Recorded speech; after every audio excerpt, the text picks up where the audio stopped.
Usta zina kılıp koysa keçirilebi, kantip keçirin tövbe kılış gerek. Kenenirek cevap verip koyuңuzlar, rahmat. Estağfirullah.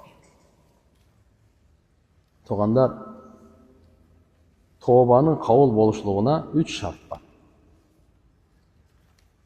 Birinci oşo ötkön jaman kılgan işini ökünüçke.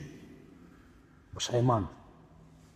Ekинчisi учурда таштап, üçüncüsü kayra kaytalamайын деген чечим чыгарыш керек. İnşallah любой күнөө кечирилет туганда. Алла Тааладан чын жүрөктөн тауbatın насух кайталамайын деген убада менен кечирим сурай турган болсок эле, пушайман болуп, мүмкүн болсо гусул алып, 2 рекет намаз окуп, тауба намазын окуп, Алла Тааладан сурап. Бирок алымдар айтканда, айтайын сизге, товбанын кабыл болгонун белгилерин кантип билсек болот?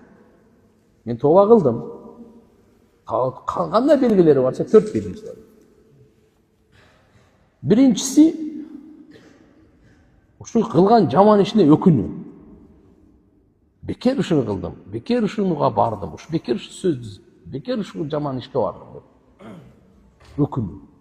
Экинчиси кайра ушуга барып калуудан коркуу.